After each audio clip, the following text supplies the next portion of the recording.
চাচাতো বোনের সাথে রাতে যেভাবে কাজ করলাম গল্পটি সম্পূর্ণ শুনলে আপনারা মেশিন দিয়ে টপ টপ করে পানি চলে আসবে, আপনারা হাতের কাজ করতে বাধ্য হবেন। তাই হাতের কাজ করার আগে অবশ্যই হাতের কাছে টিস্যু রাখবেন। যখন আমি শহরে এলাম তখন আমার চাচার মেয়ের রুমে থাকতাম। সে আমার থেকে ছোট ছিল। প্রতিরাত যখন আমি কাজ থেকে ক্লান্ত হয়ে পড়তাম তখন আমার রুমে গিয়ে ঘুমিয়ে পড়তাম। আমার চাচার মেয়ে আমার পাশেই ঘুমাত।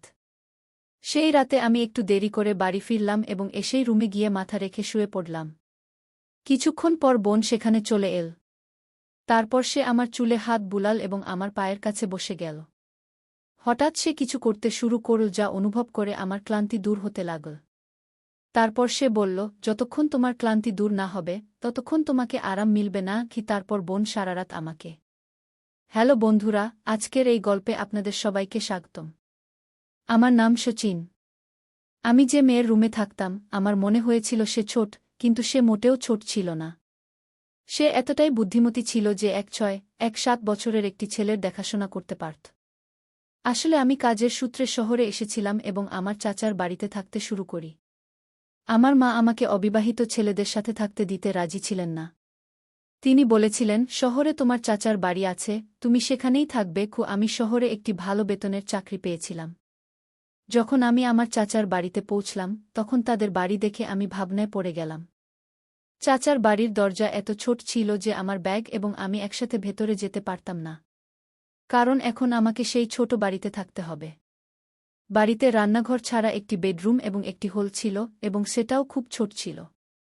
আমরা গ্রামে একটি বড় বাড়িতে থাকতাম। এখন আমি কাজের সূত্রে শহরে আমার চাচার বাড়িতে থাকতে এসেছি। চাচার বাড়িতে চাচা, চাচি এবং তাদের একটি মেয়ে ছিল। চাচা গ্রামে সবাইকে বলতেন যে শহরে তার খুব বড় বাড়ি আছে।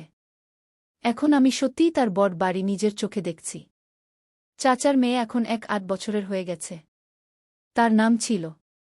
আমি জানতাম না যে 8 বছরের অঞ্জলি এত কিছু জানত। যখন অঞ্জলি আমার জন্য পানির গ্লাস নিয়ে এল তখন আমি তাকে দেখেই থাকলাম, কারণ অঞ্জলিকে আমি যখন 6 বছরের দেখেছিলাম তখন সে এখন 8 বছরের হয়ে গেছে। এখন সে আরও সুন্দর দেখাচ্ছিল। তারপর আমি পানি পান করলাম। এরপর চাচি আমার জন্য নাস্তা বানাতে শুরু করল। চাচাও আমাকে দেখে খুশি হলেন। মা আগেই তাকে বলে দিয়েছিলেন যে শচীন শহরে তোমার বাড়িতে থাকবে। আমি আমার চাচাকে তার বাড়িতে থাকার জন্য প্রতি মাসে 000 টাকা দিতে যাচ্ছিলাম। তাই চাচি এবং চাচার আমার থাকতে কোনো সমস্যা ছিল না। অন্যদিকে যদি আমি তাদের বাড়িতে বিনামূল্যে থাকতাম তাহলে চাচি আমাকে 2 দিনের বেশি থাকতে দিত না। আমার এত ভালো বেতন ছিল, কিন্তু আমার মা বলতেন, অবিবাহিত ছেলেদের সাথে থাকলে তুমি খারাপ হয়ে যাবে কি। তাই মায়ের কথা মেনে আমি আমার চাচার বাড়িতে থাকলাম। যখন অঞ্জলি এবং আমি প্রথম দেখা করলাম তখন অঞ্জলি আমার দিকে তাকিয়েছিল। চাচার বাড়িতে একটি রুম অঞ্জলির ছিল। চাচা এবং চাচি হলামি কথা না বলে চুপচাপ ঘুমিয়ে পড়লাম। তারপর কিছু দিন কেটে যাওয়ার পর পরের মাসের 3 তারিখে আমার বেতন পেয়ে গেলাম। তারপর চাচার বাড়িকে নিজের বাড়ি ভেবে আমি অনেক জিনিস কিনে চাচার বাড়িতে চলে এলাম। অঞ্জলির জন্য একটি নায়রা স্যুট, চাচার জন্য ফর্মাল ইউনিফর্ম, চাচির জন্য শাড়ি এবং খাবারের জিনিস, আমি সব কিছু নিয়ে এসেছিলাম। চাচি সব দেখে খুব খুশি হলেন। অঞ্জলি এখন আমার সাথে হেসে কথা বলছিল। এমনই এক রাত যখন আমি জল খেতে উঠলাম তখন অঞ্জলিকে আমার পাশে দেখতে পেলাম না। আমি আমার রুমের দরজা খোলা পেয়ে বাইরে গিয়ে দেখলাম রাত 1টার সময় অঞ্জলি হোলের পর্দা সরিয়ে দিয়েছে এবং হোলের দিকে তাকিয়ে আছে। আমি দেখতে গিয়ে তার পিছনে দাঁড়ালাম। সে এত রাতে হোলের দিকে কি দেখছে? আমি তার পিছনে দাঁড়াতেই আমার নজর হোলের দিকে ঘুরে গেল।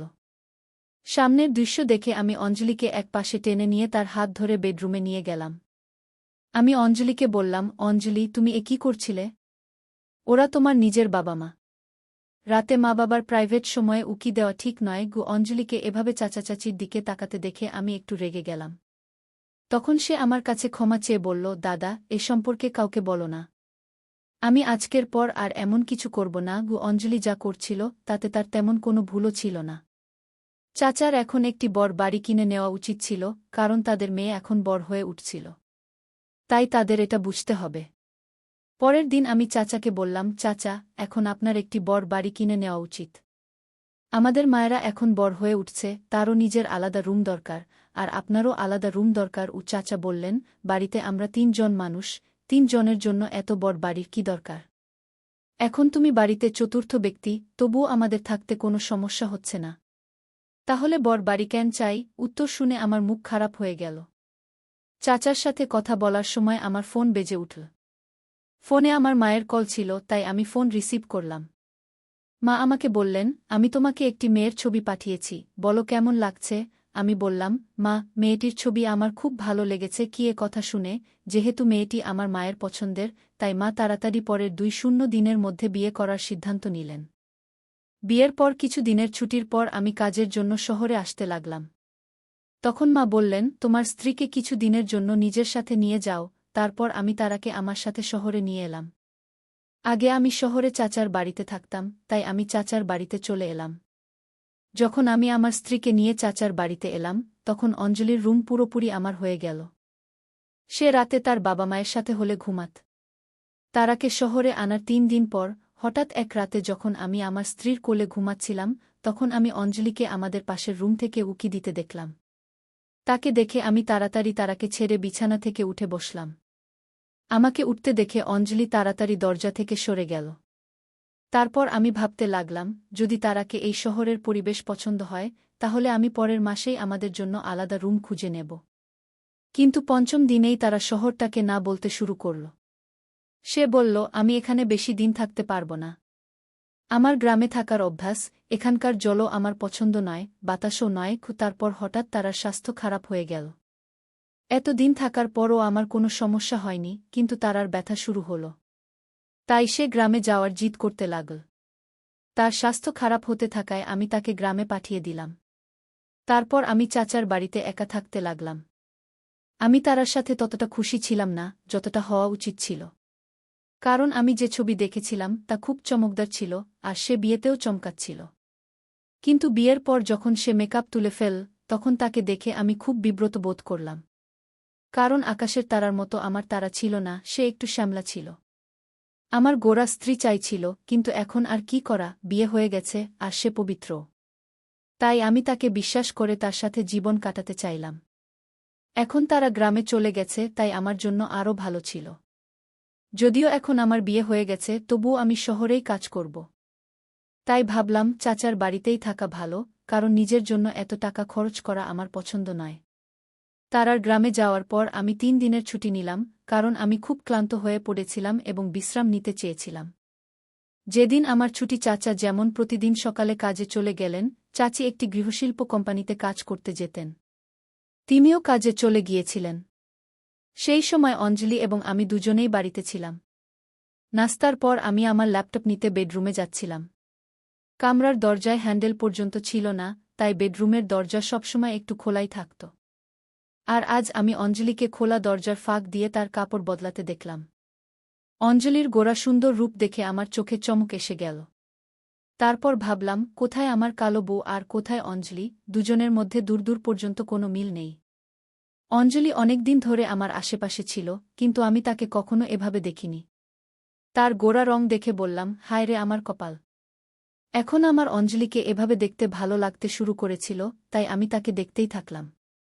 এতে আমার ভেতর একটা সাড়া পড়ে গেল। এখন আমি অঞ্জলিকে আর বেশি সময় ধরে দরজায় দাঁড়িয়ে দেখতে পারছিলাম না, কারণ এটা আমার ভালো লাগছিল না। যখন অঞ্জলি প্রস্তুত হয়ে কামরা থেকে বেরিয়ে এল, আমি তাকে দেখেই থাকলাম। সে অত্যন্ত সুন্দর দেখাচ্ছিল। চাচা চাচি মধ্যবিত্ত ছিলেন, কিন্তু অঞ্জলি একটা হাই ক্লাস মেয়ের মতো থাকত। সে দেখতে খুব সুন্দর ছিল, তাই কোনো কাপড়ই তার উপর ভালো লাগত। সেই রাতে অঞ্জলি আমার কামরায় ঘুমাতে এল। সে বলল, ভাবি গ্রামে চলে গেছেন, এখন আমি আবার আমার রুমে আরামে ঘুমাতে পারব। সে আর হলেও ঘুমাতে চাইছিল না, তাই আমি তাকে আগের মতো আমার পাশে ঘুমাতে দিলাম। রাতে কামরায় অন্ধকার ছিল। কিছুক্ষণ পর আমি কারো হাঁটার শব্দ শুনলাম। আমি কামরার লাইট জ্বালালাম, তখন দেখলাম অঞ্জলি তার কাপড়ের পাশে দাঁড়িয়ে আছে।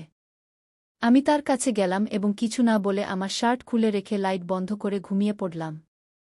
আমার মনে হল অঞ্জলিও তার কাপড় বদলাতে দাঁড়িয়েছিল, তাই লাইট বন্ধ করে দিয়েছিলাম। কিছুক্ষণ পর আমি আবার লাইট জ্বালালাম, তখন অঞ্জলি ছোট ছোট কাপড়ে ছিল। আমি তাকে এভাবে দেখে লজ্জা পেলাম এবং আবার লাইট বন্ধ করে ঘুমিয়ে পড়লাম। পরের দিনও আমার ছুটি ছিল, কারণ আমার ছুটি পুরো 3 দিনের ছিল। তাই আমার বন্ধু আমাকে বলল যে আজ আমাদের কোথাও বেড়াতে যাওয়া উচিত। তাই আমি আমার বন্ধুর সাথে দুপুরে বেড়াতে গেলাম। তখনই আমি অঞ্জলিকে একটি দামি ক্যাফেতে বসে থাকতে দেখলাম। তার সখীরা খুব হাইফাই লাগছিল। সে বাড়ি থেকে আলাদা আলাদা কাপড় পরে বেরিয়েছিল, আর এখন আমি অঞ্জলিকে একেবারে অন্য রকম কাপড়ে দেখছিলাম। তারপর আমি উঠে গিয়ে অঞ্জলির সাথে দেখা করলাম। আমি তাকে বললাম, এসব কি? সে আমাকে তার সখীর কাছ থেকে আলাদা নিয়ে গেল এবং বলল, শচীন, আমি আজ রাতে তোমার সব প্রশ্নের উত্তর দেব। এখন তুমি এখান থেকে চলে যাও, প্লিজ। আর হ্যাঁ, তোমার মুখ বন্ধ রাখো যতক্ষণ না আমি তোমার প্রশ্নের উত্তর দিই। তারপর রাতে যখন চাচা চাচি ঘুমাতে চলে গেলেন, তখন আমি অঞ্জলিকে জিজ্ঞাসা করতে শুরু করলাম, অঞ্জলি, আমি দুপুরে যা দেখলাম তার মানে কি? তখন সে বলল, এসব হাই ক্লাস লাইফ ছিল, কারণ আমি এভাবে থাকতে পারি না। অঞ্জলি 8 বছরের মেয়ে ছিল, কিন্তু আমি তার ব্যবহার ও কথায় বড় পার্থক্য দেখলাম। আমার সাথে কথা বলতে বলতে সে আমার কাছে চলে এল। যেদিন থেকে আমার বিয়ে হয়েছে সেদিন থেকে আমি অনুভব করছিলাম যে একজন নারী থেকে আমি কতটা সুখ পাই, আর এখন অঞ্জলির মতো সুন্দরী মেয়েকে আমার পাশে দেখে আমি আমার হুঁশ হারাতে শুরু করেছিলাম। কিন্তু যেই আমার হুঁশ ফিরল এবং আমি অঞ্জলিকে আমার থেকে দূরে সরালাম, তখন আমার মনে হল না যে অঞ্জলি আমার চাচার মেয়ে, কারণ তার ব্যবহারে আমার তা মনে হয়নি। সেই রাতে আমি তাকে আমার থেকে দূরে সরিয়ে ঘুমাতে চলে গেলাম এবং সকালে উঠার আগেই কামরা থেকে বেরিয়ে গেলাম। আমি হলে বসে নাস্তা করছিলাম, যখন অঞ্জলি কামরা থেকে বেরিয়ে এল, তখন আমি তাকে খোঁড়াতে খোঁড়াতে হাঁটতে দেখলাম। আমি বুঝতে পারছিলাম না যে সে কেন এভাবে পায়ে খোঁড়াচ্ছে। আমার মনে হল হয়তো তার পায়ে কিছু লেগেছে।